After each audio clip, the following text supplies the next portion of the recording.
শীতের এই দুপুরে যদি ধোয়া ওঠা গরম ভাতের সাথে থাকে আজকের এই রেসিপিটি, তাহলে কিন্তু প্লেটের সবটুকু ভাত নিমিষেই শেষ করে ফেলতে পারবেন।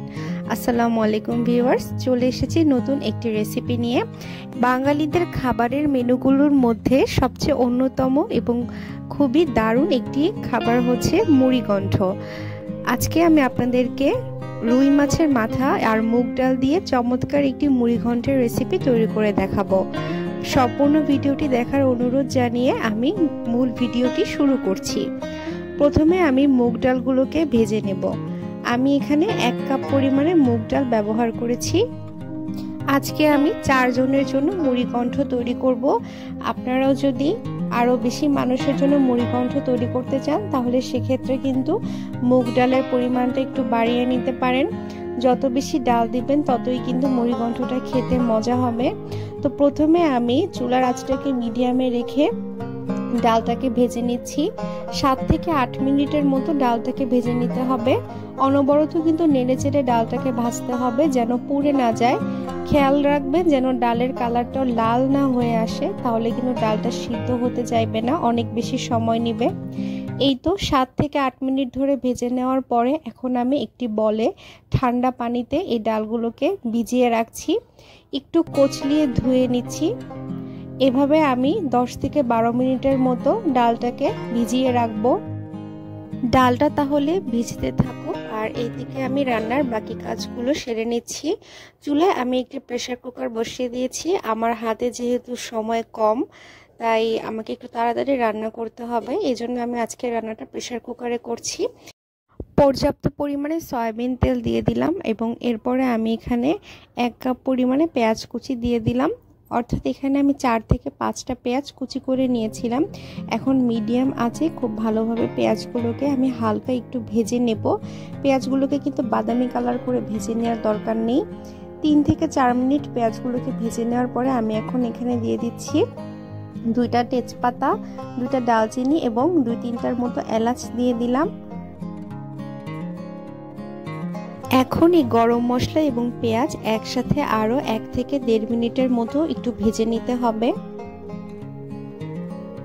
গরম মশলাগুলো ভেজে নেওয়া হয়ে গেলে আমি এখন এর মধ্যে অন্যান্য আরও মশলা দিয়ে দিচ্ছি।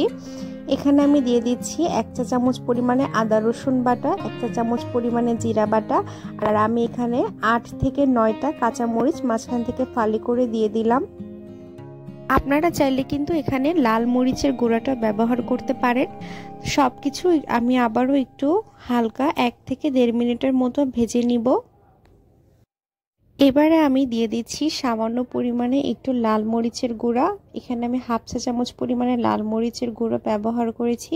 যেহেতু আমি আগে কাঁচামরিচ ব্যবহার করেছিলাম, তাই এখানে সামান্য একটু পরিমাণে লাল মরিচ দিয়ে দিয়েছি।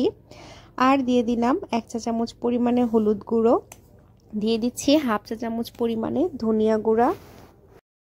মিডিয়াম আঁচে এখন আমি মশলাগুলোকে নেড়েচেড়ে খুব ভালো করে একসাথে মিশিয়ে দিচ্ছি। এই পর্যায়ে আমি দিয়ে দিচ্ছি স্বাদ মতো লবণ। চুলার আঁচটাকে কিন্তু আমি মিডিয়ামেই রেখেছি। এখন আবারও খুব ভালো করে নেড়েচেড়ে মিশিয়ে দিয়ে রান্না করে নেব 4 থেকে 5 মিনিটের মতো। মশলাগুলো যখন ভাজা ভাজা হয়ে আসবে আর তেলটাও এভাবে উপরে উঠে আসবে, তখন এর মধ্যে দিয়ে দিতে হবে রুই মাছের মাথা। এখানে আমি বড় রুই মাছের একটি মাথা ব্যবহার করেছি।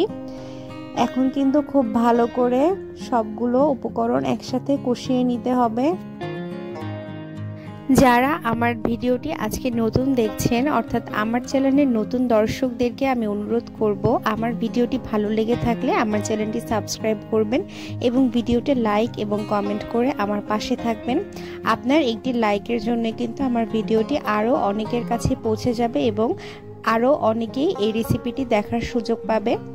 তো এই তো কথা বলতে বলতে আমি মাছটাকে খুব ভালো করে কষিয়ে নিয়েছি। আজকে রুই মাছের পুরো একটি মাথায় কিন্তু আমি এখানে ব্যবহার করেছি, আর মশলাটা যেন পুড়ে না যায়, এজন্য আমি এখানে সামান্য একটু পরিমাণে পানি দিয়ে দিয়েছিলাম। চুলার আঁচটাকে এখন আমি মিডিয়াম থেকে একটু বাড়িয়ে দিয়েছি, আর ভিজিয়ে রাখা ডালগুলোকে এখন দিয়ে দিলাম। ডালের সাথে মাছ এবং অন্যান্য মশলাগুলোকে এখন খুব ভালো করে আমি কয়েক মিনিট একটু কষিয়ে নিব। কষিয়ে নেওয়া হয়ে গেলে আমি এখন এর মধ্যে দিয়ে দিচ্ছি 2 কাপ পরিমাণে ফুটন্ত গরম পানি। আপনারা যদি মুড়ি ঘন্টের ঝোলটাও আরেকটু বেশি রাখতে চান তাহলে এখানে 2 কাপের বদলে আপনারা 3 কাপ বা 2.5 কাপ পানিও ব্যবহার করতে পারেন।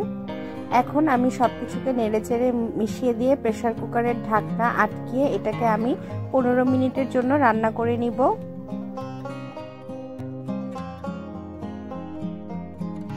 ফিরে এলাম আবারও 15 মিনিট পরে। ঢাকনা খুলে এখন সবকিছুকে একবার নেড়েচেড়ে একটু মিশিয়ে দিচ্ছি আর চেক করে নিচ্ছি ঠিক আছে কিনা। প্রথমে ডালটা সিদ্ধ হয়েছে কিনা চেক করে দেখলাম। তো দেখুন আপনারা, ডালটা কিন্তু ফুটে এসেছে আর মাছটাও কিন্তু সিদ্ধ হয়ে ভেঙে গিয়ে পুরো রান্নার সাথেই মিশে গিয়েছে। আর আমি শুরুতেই বলেছিলাম আজকে রান্নাতে কিন্তু আমি শুকনো মরিচও ব্যবহার করব। এই পর্যায়ে যদি আপনারা একটু শুকনো মরিচ ব্যবহার করেন এটা কিন্তু পুরা রান্নার স্বাদটাকেই বদলে দেয়। এরপরে আমি এখানে দিয়ে দিচ্ছি ধনিয়া পাতা কুচি। ধনিয়া পাতার পরিমাণটা আপনারা আপনাদের ইচ্ছা মতো বাড়িয়ে বা কমিয়ে দিতে পারেন। শুকনো মরিচ আর ধনিয়া পাতা অ্যাড করা হয়ে গেলে আমি এবার অ্যাড করে দিচ্ছি 1 চা চামচ পরিমাণে জিরা গুঁড়া। শেষে দিয়ে এই উপকরণগুলোই অর্থাৎ এই 3টা উপকরণই কিন্তু আপনার মুড়ি ঘন্টের স্বাদটাকে একদম একবারে অন্য লেভেলে নিয়ে যাবে। একটু চেক করে দেখছিলাম লবণটা ঠিক আছে কিনা।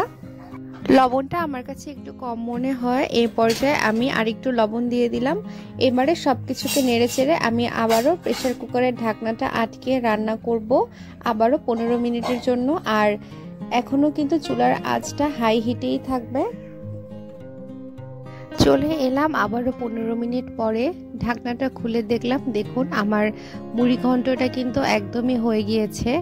এই পর্যায়ে এখন আমি একটু নেড়েচেড়ে সবকিছু আবার ঠিকঠাক মতো আছে কিনা একটু চেক করে নিলাম। আর এই পর্যায়ে আমি চুলাটাকে অফ করে দিয়ে মুড়ি ঘন্টটাকে নামিয়ে নিচ্ছি এবং আপনাদেরকে একটি বাটিতে সার্ভ করে দেখাচ্ছি। ঘরের সাধারণ মশলায় মাত্র অল্প কিছু উপকরণ দিয়েই কিন্তু খুব সহজে এই অসম্ভব মজার রেসিপিটি তৈরি করে ফেলা যায়। বাসায় মেহমান আসতে চাইলে কিন্তু তাদের জন্য আপনি এই রেসিপিটি তৈরি করে তাদেরকে খাওয়ালে আপনার প্রশংসা কিন্তু তারা অবশ্যই করবে। ভিডিওটি ধৈর্য ধরে শেষ পর্যন্ত দেখার জন্য আপনাদেরকে অসংখ্য ধন্যবাদ জানাই। আর পরবর্তী ভিডিও দেখার আমন্ত্রণ জানিয়ে আজকে এখানেই শেষ করছি। আল্লাহ হাফেজ।